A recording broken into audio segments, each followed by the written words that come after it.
Realm presents Gods and Lies, Season 2, Episode 7.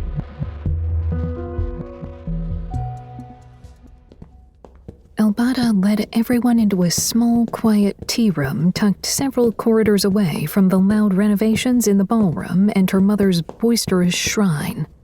The room was papered in a pastel cherry blossom pattern, and the air smelled of fresh lemon and incense.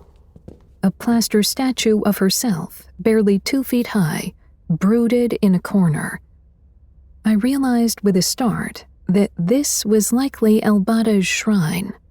Out of all the places in Celebina's temple complex, this was the one room that looked truly hers. I guess she wanted a home court advantage for what was bound to be an uncomfortable conversation. At Elbada's direction, Father Liam swooped around us like a silent, judgmental owl and arranged the tea service, his motions smooth and practiced, the perfect host. Elbada herself placed cups in front of me, Andy, and Celebina. It smelled herby and medicinal. I hesitated. "There's a saying about refusing a god's gifts," Elbada said, a hint of exasperation in her voice. "I'm not exactly going to poison you in front of my mother, now am I? Nothing wrong with a little poison so long as you choose it yourself," Celebina chirped. She reached down her cleavage and retrieved a flask. She poured a generous slosh of apple green liquor into her tea without even tasting it first, then tossed the mixture back like a tequila shot. Father Liam sipped his demurely, his eyes never leaving his goddess's face. I took a sip of mine, sighing almost involuntarily as the tension headache gathering at the base of my neck abruptly eased. Well, Elbada was the expert on this. "So what is this all about?" Celebina demanded. Elbada glanced at me and Andy, and the headache that had so meekly slipped away throbbed back in full force, before dying down to nothing again. She sighed. "Ask what you will." "Did you create forget-me-lots from the waters of Oblem?" I asked. Father Liam was out of his chair in an instant. "You dare to insinuate—" "Yes." Father Liam stopped short. Celebina's mouth actually fell open. I doubt it was easy to surprise her, but this certainly had. "Elbada, I have never felt so proud. How did this happen?" "We recently found out that before he was poisoned, Argamnos had been stealing water from the spring of Oblem," I said. "He used his seal of passage to access the spring, but he presented a sacred feather from one of your own peacocks to convince the Guardian he was on official business." "But we don't think you gave him that feather," Andy said. "After all, what do you need to make a wonder drug for? Your worshippers are happy to bring their own drugs and party favors to your gatherings. You're already beloved, respected.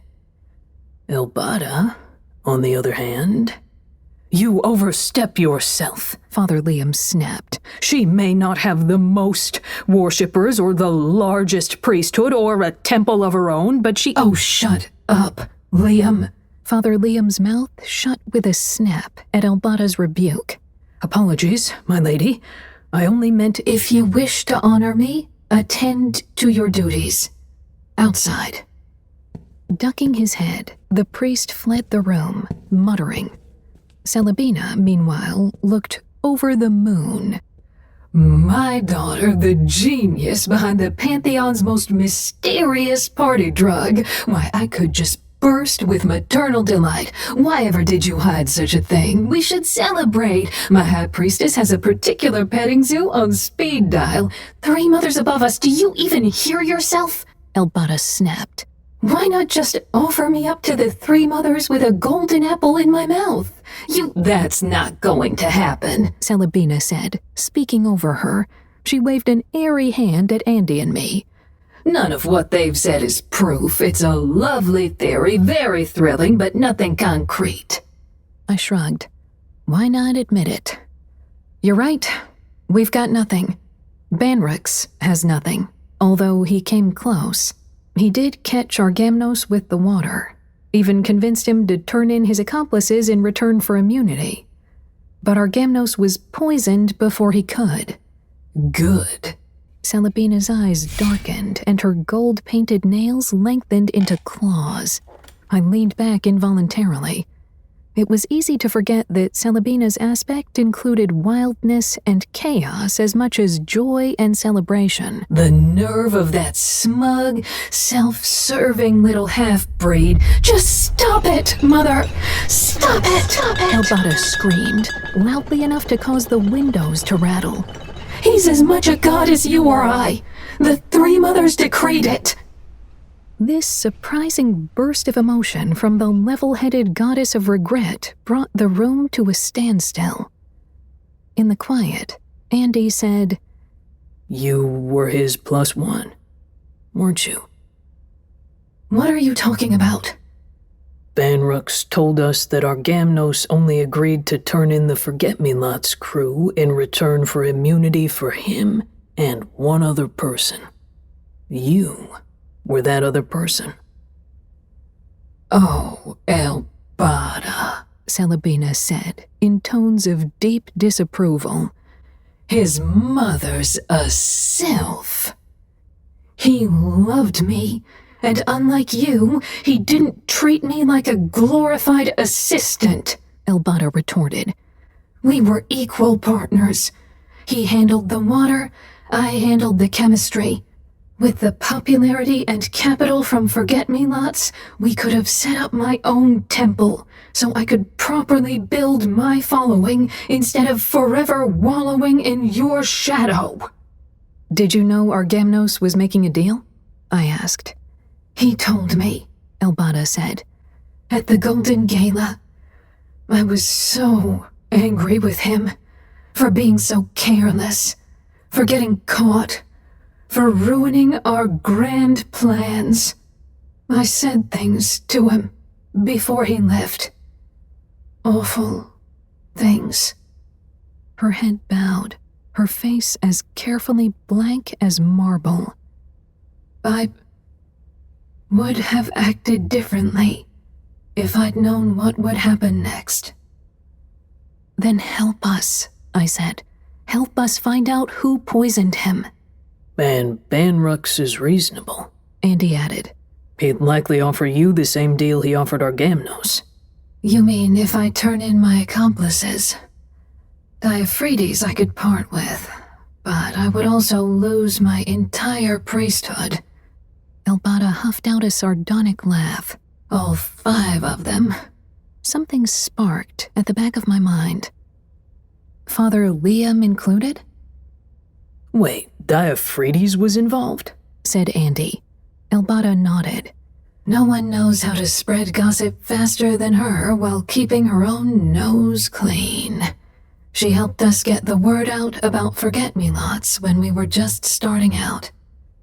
An idea was starting to form in my mind, a picture of what happened that night. "Elbada, did anyone else know about Argamnos' deal? Did the 2 of you discuss this in front of anyone?" "It was the Golden Gala. There were precious few areas in the temple that weren't packed with guests. But we made our wishes for privacy known before we discussed it." I couldn't exactly blame a god for the arrogance they were born with. If I was a priest who overheard that I was going to be sold up the river, that would make for a pretty strong motive. "Or a sylph realizing her own son was selling her out," Andy added. "How thrilling," Salabina said. "This is almost as fun as one of my murder mystery parties." "Gracious Mistress of Regret, may I use this table?" I asked. At Elbada's nod, I cleared off the tea things and pulled my notebook out of my bag. With a few quick strokes of my pencil, I drew a rough sketch of the temple grounds. Let's figure out our timeline for what happened at the Golden Gala. Were all 5 of your priests on hand that night? "Only Father Liam and Brother Niles. The other 3 knew they'd be on call for cleanup the next morning, so they were asleep in the dorms on the other side of the temple. I scratched in 3 X's where Elbada pointed. So, here's what we know so far. Argamnos was poisoned when someone switched out his stash of lightning oil with oblem during the gala. We know the suspect disposed of the lightning oil by pouring it out in the Peace Garden around 12:30 because that's when we got our botanical fireworks.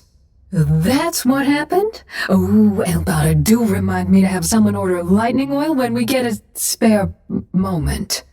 The goddess of revels trailed off beneath Elbada's vicious glare. Right, not the time. That rolls Andy out, because he and Argamnos were in the middle of a drag-out fight in the northeastern corner of the ballroom at that time. I marked an uppercase A and a lowercase a in that area. And, of course, it rules you out, Elbada, since you were there to break it up. I added an E. I was entertaining my high priestess and a chosen few in the pleasure room during that entire debacle, Celebina said. I'm sure the participants will all attest to it. Half the temple could attest to that, Elbada said. We really should invest in soundproofing. I marked a C in the vicinity of the so-called pleasure room. Niles was there to help drag Andy and Argamnos off each other. Does that count? Elbada asked. Yep. There went an N. What about Liam? Elbada hesitated. He was definitely there at the start of the argument. I kept my pencil poised above the map. Only at the start? Didn't that man complain about getting hit with a pine cone during the fireworks? Celebina asked. Mother, that's true. I remember that, I said, marking an L near the Peace Garden on my makeshift map. He couldn't have done it, Andy said. You already asked him if he poisoned Argamnos back when we first infiltrated the temple. The oak ruled him out. Not necessarily. My blessed oak only detects outright lies, I reminded him. If Liam's our guy, he still technically told the truth. Because our suspect didn't poison Argamnos. They just gave Argamnos the poison and let Argamnos do it to himself. That's cutting it rather fine, Elbada said. The gods may have invented lies, but we mortals turned them into an art form. Even blessed relics can't detect all of them. I turned back to the task at hand. So, after the botanical fireworks and after the fight with Andy, we know Argamnos stuck around for about half an hour. Plenty of time for our suspect to replace his oil bottle without Argamnos noticing. At around 1 a.m., Argamnos went down to the docks, preparing to leave, and unwittingly poured raw oblem over himself. It erased every memory he had.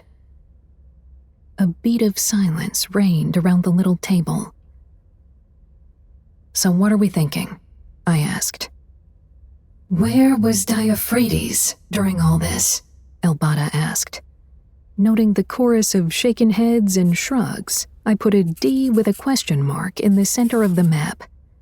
She has just as much of a motive as my Liam. Maybe even a bigger one. Argamnos was her son, after all, and he was going to turn her in to save us. Andy shook his head. I'm not sold. She legitimately loves her son, and she lost everything when Argamnos was erased. Everything but her life, Elbada pointed out. She wasn't well liked by the Pantheon, but her relationship with Argamnos' father, Ithides, gave her at least some status. She'd lose that protection if she was implicated in an oblem stealing scheme. She'd be unmade. To my surprise, Celebina spoke up. For all I dislike the sad little man, Father Liam truly reveres my daughter. He might be willing to sacrifice himself if it meant his goddess would go free. So it's a tie between 2 suspects, I said. Father Liam and Diaphragms. And no hard evidence on either. We've got one sunrise left, Andy said. We're not likely to find any evidence before then, not unless one of them confesses. But I have an idea. Celebina, you're throwing a party tonight, aren't you? Of course I am. The theme is mortal immortals. Mortals dress up as gods, and the gods dress up as... well, you can probably guess. If you could make sure Diaphragtes is invited, and if Elbada's willing, I might have an idea on how to flush out our poisoner. Her wide mouth split in a devious smile. Intrigue. How delightful.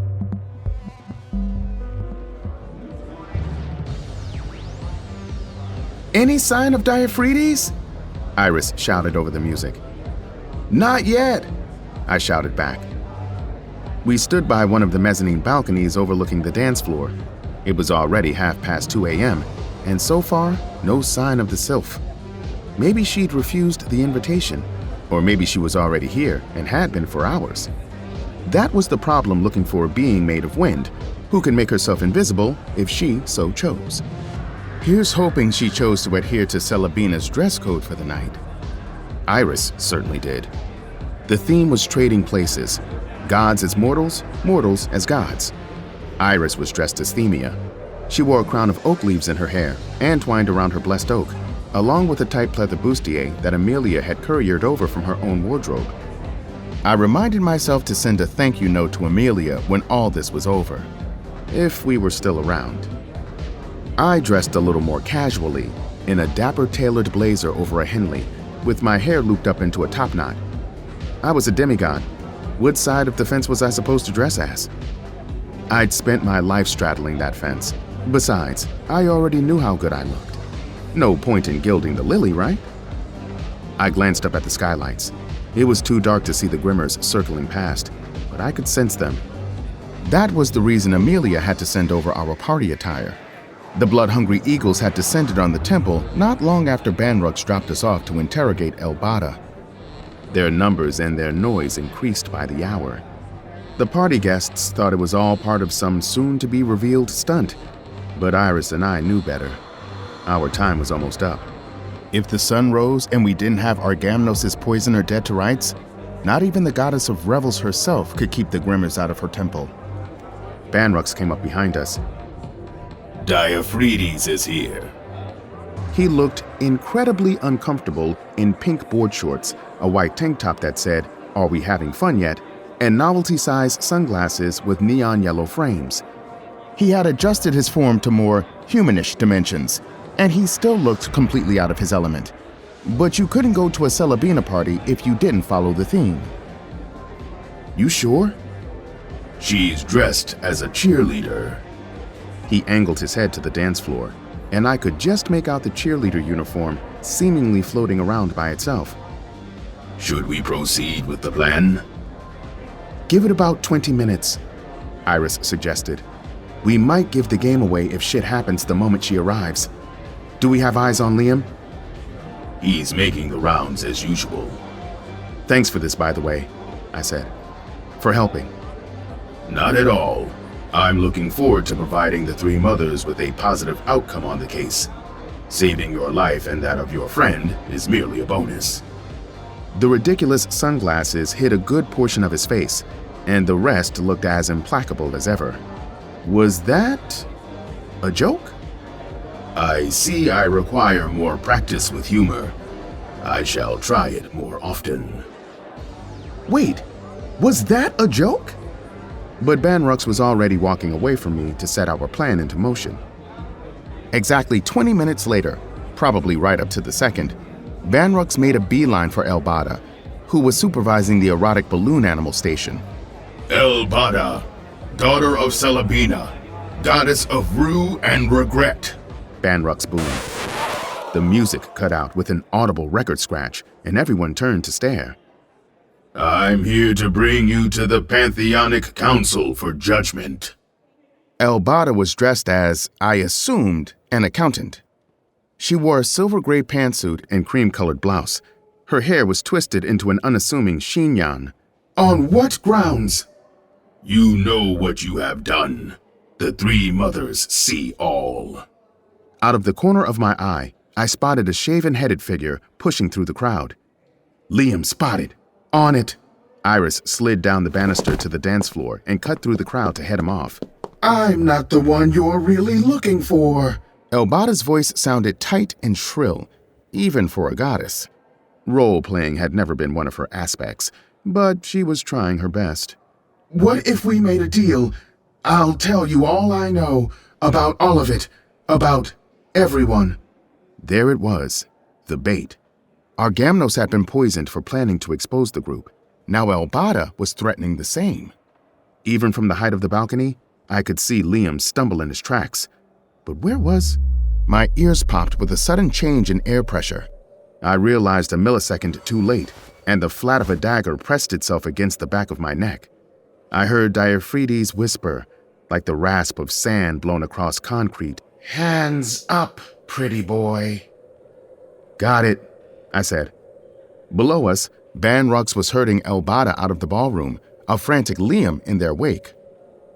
Just be cool. What say we take a walk? Diaphragtes hissed. You try anything funny, my dagger hand might slip. Keeping my hands up, I backed away from the balcony and allowed her to direct me down a corridor. We passed her crumpled-up uniform in the hall. A sylph was all but invisible when she decided to go commando. To passers-by, I just looked like I was taking an especially careful and stiff walk to the nearest bathroom. We didn't go very far. We came up to an unassuming door with a handle carved in the shape of a peacock's head. Open it, Diaphragtes demanded. Careful to make no sudden movements, I slowly pushed open the door and stepped into the empty room. Diaphragtes shut it behind us with an angry gust. Don't bother screaming. No one followed us. I checked. Not well enough. A voice burbled behind us as a gleaming puddle slid out of the shadows, geysering up to solidify into the shape of Leona. The war nymph's hand shot out, and green-tinged water fountained out of it like a fire hose. What are you doing? The fluid enveloped the sylph. Within seconds, Diaphragtes was a woman-shaped bubble inside a transparent globule of enchanted seawater. She kicked and fought at it like a cat in a sack, but her fists could only batter uselessly against the watery membrane of the trap. I shook a few droplets of water off my blazer. Did I forget to mention I invited my mom's favorite war nymph to the party? My bad. Leona, Diaphragtes. Diaphragtes, Leona. Charmed, Leona said. Let me out of here.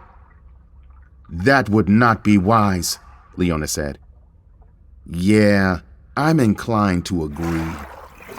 Diaphragtes thrashed for a few more moments before she collapsed against the walls of the globule, panting.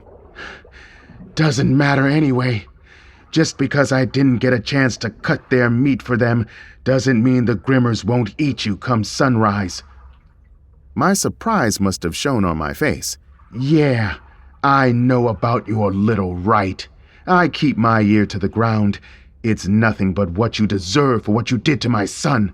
I think we're beyond playing the innocent. It's your fault, the sylph shrieked. Do you have any idea how hard our Gamnos had to work his entire life? For almost 1,000 years, he's had to fight for every scrap of approval from his godly father, from the Pantheon, while you, the squalling spawn of a short-lived mortal, you had the gall to insult his honor. That brought me up short. Wait, when was this? I was there at the gala when you fought with my son. You dared to put your mortality-tainted hands on him. Even after he rightfully bested you, you laughed, and said he looked like a god, but fought like a half-breed. I saw the look on my son's face after you called him that, as if he were no better than you. I said that? Diaphragtes had witnessed the argument? I don't remember what happened that night. What else did I say? Of course you don't remember. A wicked giggle emerged from the watery trap. I made sure of that. A chill snaked its way up my spine. Forget-me-lots. You dosed me that night. You didn't just set me up after the fact. You made sure I couldn't remember enough to defend myself. You framed me. But it still didn't make sense. If Diaphragms had been present to witness our fight, she wasn't the one who poured out Argamnos' lightning oil.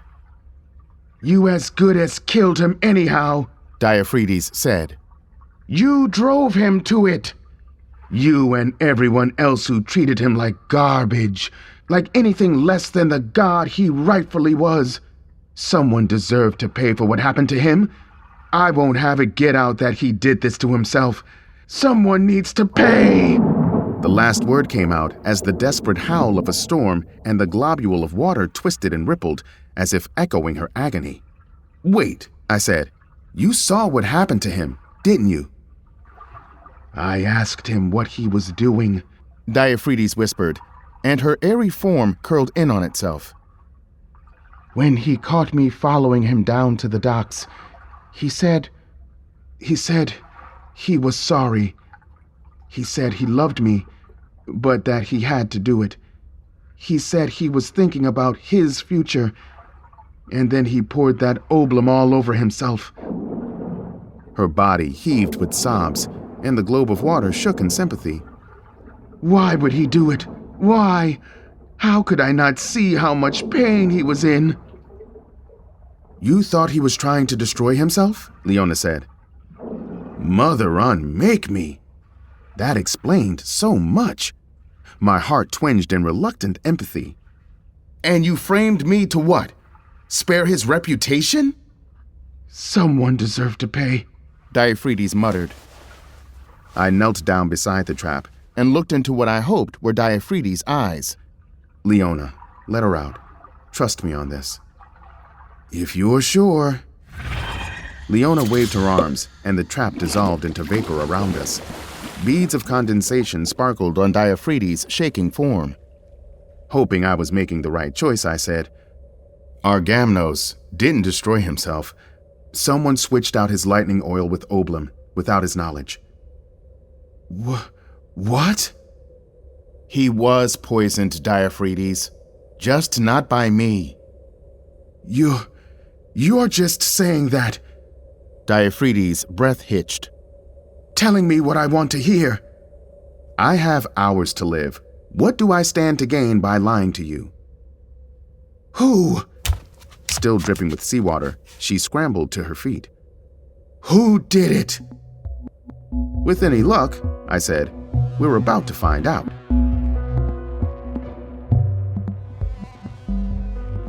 Elbada sat serenely on a single chair in her little tea room, as if it were a throne. The only indication that she was less than perfectly in control of her situation were the Earth Mother-blessed iron manacles on her delicate wrists. A figure slipped in through the door, closing it behind him as carefully as he could. Forgive me, my lady, Father Liam said.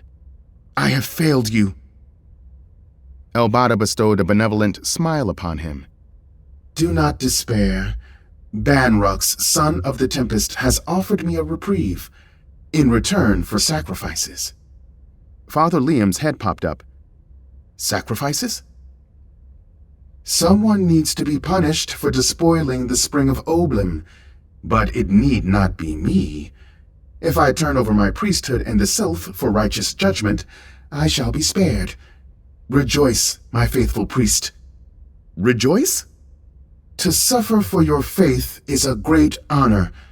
When I rebuild my following, your name shall be spoken of with the highest praise. That's all I've ever wanted. The priest choked out. But it's not necessary. Elbada tilted her head. Not necessary? Banrux is steadfast. We could make him forget, Father Liam said, getting to his feet. I know where our remaining stores of oblum are.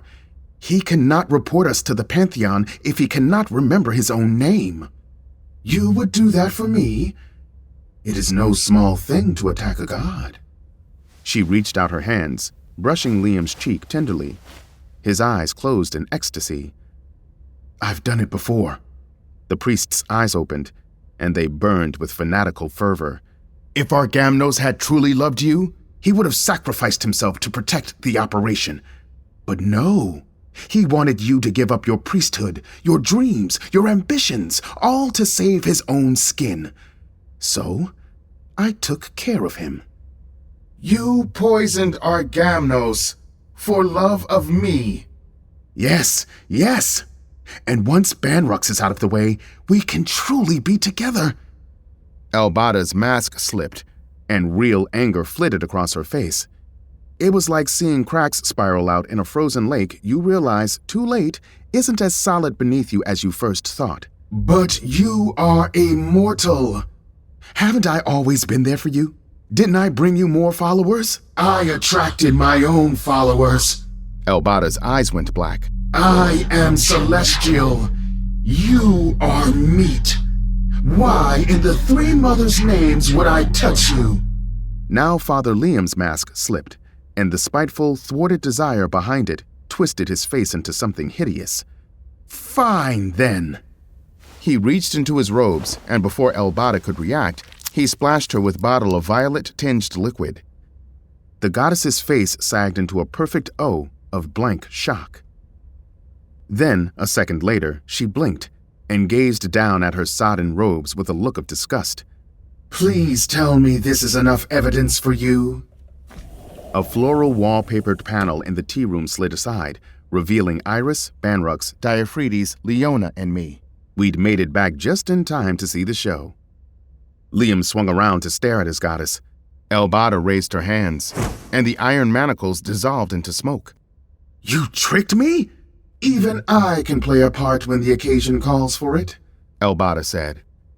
I turned our real Oblum stores over to Banrux hours ago. You hit me with water and purple food coloring, which is going to stain, by the way. The light of hope dimmed in Liam's eyes as he realized just how outnumbered and hopeless he was. He didn't seem quite so fanatical anymore, just small and cheated. Argamnos was no great hero.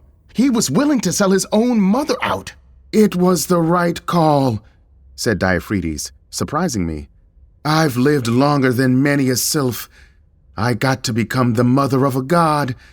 Knowing I'd be the grandmother of a god would be worth it. Elbada made a small, surprised sound, and I could hear the rasp of the sylph's chuckle. I told you, I pay attention. I keep my ear to the ground. I glanced over at the windows. They rattled and shook, and a strange sound vibrated through the glass. But it wasn't the howling of Themia's hounds. Instead, the air buzzed with the metallic whine of thousands of knife-sharp wings slicing the air. The Grimmers, circling the temple. They were hungry. They'd been denied for too long. Father Liam, in a last shaky spurt of defiance, lifted his chin. Do what you will to me, then. Summon Themia's hounds, but I will always be a servant of regret. Regardless of which of the 7 hells I wind up in, I will treasure that for eternity. There will be no eternity for you, you little fool, Elbada said. What? Outside, the Grimmers started to shriek, one after the other. They'd caught the scent of guilt, the scent of their prey. Themia has no jurisdiction over this case, Iris said. She had to shout to be heard over the Grimmers. She sounded almost sorry. You belong to the old justice now. No! All color fled from Father Liam's face as the horrifying realization sank in. He turned to run. The windows burst inward in a shower of glass, and bladed feathers and an enormous steel-gray shape knocked me to the ground. The impact forced the breath from my lungs as the Grimmer's great bronze beak snapped shut not an inch away from my nose. It regarded me with one great blood-red eye before its head jerked up and its gaze settled on Father Liam. Then it screamed. I threw my arms over my face as the rest of its flock stormed into the small room. Iris threw herself to the ground, Leona dissolved into a puddle, and even the goddess of regret crammed herself back against the wall to avoid the shrieking, clawing Grimmers. Father Liam made it all the way to the door before they caught him. They swarmed, and I caught one last glimpse of his open, screaming mouth before he vanished beneath a wave of bladed feathers and bronze beaks. When they'd finished, the Grimmers' leader gave a short, low cry and led its flock back out through the shattered windows. Not so much as a drop of blood remained. My hand clenched involuntarily with a sudden cramp, pain shooting up my elbow. When I looked at it again, the mark of the right was gone. Not even a scar.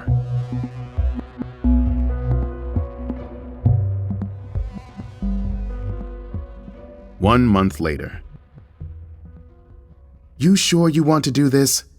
Iris asked as we stood outside Argamnos' suite in the Elder Bower. I nodded. We knocked on the door and it swung open to reveal Diaphragtes. She was powdered from head to foot in bronze glitter, and a Sky Mother-blessed silver collar was fitted around her neck. Banrux had argued for clemency for her part in the Oblum scheme, and remarkably, the three mothers had agreed. The downside was that she was essentially on house arrest with Argamnos in the Elder Bower for the next 500 years. Her powder-dusted lips pursed. We'd helped find her son's poisoner, but that didn't make us magically friends. At least she didn't want to kill me anymore. "Argamnos is on the balcony. Don't upset him." Argamnos was sitting up at a table, eating applesauce on his own, but Elbada sat beside him, a napkin already prepped in one hand. "Hello, Andy," he said brightly, dropping his spoon. Elbada caught it before it could tumble to the ground. "Hi, Argamnos," I said. Iris and I bowed to the goddess of regret. "Didn't expect to see you here." "I had some free time. Besides, my mother suggested I use this as practice for whenever our child emerges." Celebina had reluctantly accepted the match between Elbada and Argamnos, but had preemptively approved of the godhood of their child, although the jury was still out on when it would arrive. Goddess gestation periods were notoriously inconsistent. Some gods needed to dream for 100 years before being born. Others leapt out of their parents' open mouths fully formed. Diaphragtes swept into the room, refilling glasses and fussing with utensils. "Now that Argamnos will be the son and father of gods, his status in the pantheon is secure at least." But she couldn't quite repress the sad twist to her mouth as she said it. I understood. The son she knew, raised, and loved was gone forever. She would have to adapt to whoever this Argamnos grew into. "And how are you doing back at the temple?" Iris asked Elbada. "Same as before. Mother and I are arguing over tile colors. She feels Robin's egg blue is too demure." Construction had already started on her own temple, a mere 2 blocks away from the Temple of Revels. I suspected this was a condition on Celebina's part, since she was funding the new venture. Still, it was progress. "But what are you two doing here?" I hesitated, but Iris took my hand. "I wanted to pay my respects to Argamnos, but this investigation showed me there was a lot I didn't know about him. A lot of stuff I took for granted. A lot of stuff we had in common. I thought this could be a chance to start over." Elbada glanced at Diaphragtes. She nodded reluctantly.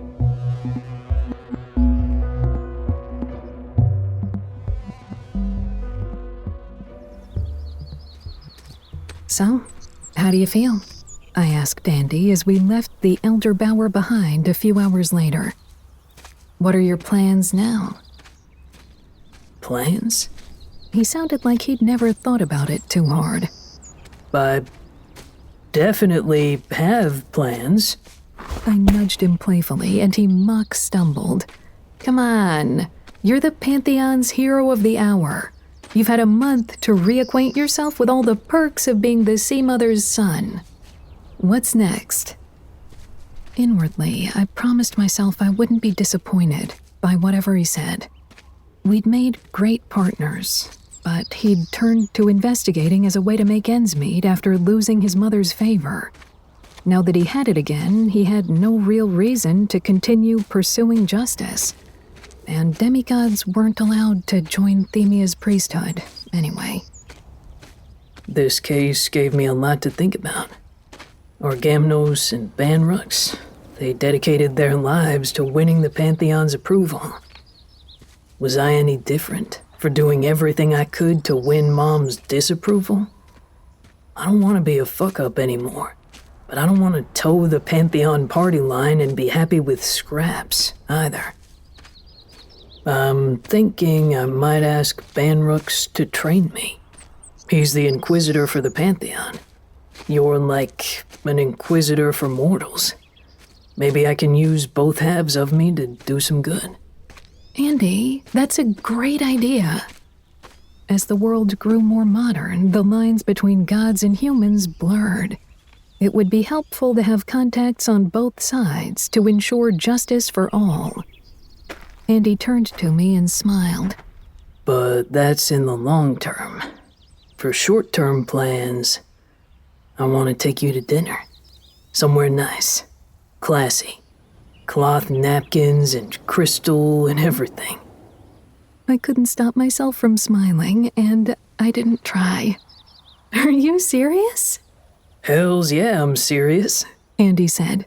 I've been waiting 6 months to have this dinner. I like you, Iris. More than a lot. No one knows what the future holds, where we're going to be in 6 months or 6 years. But I do know I want to take you to dinner. Only if I can pick the place, I said. It took a few moments to recover from the unexpected burst of pleasure that warmed my chest like a miniature sun. Deal. Andy's shoulders relaxed almost imperceptibly, and I realized he must have been tense, waiting for my answer. Any suggestions? Somewhere with a dance floor.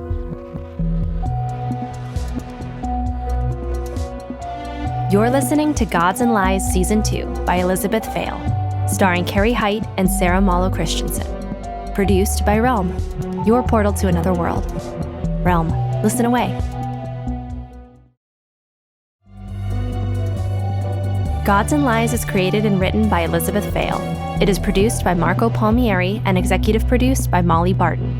Audio production, sound design, editing, and theme music by Amanda Rose Smith.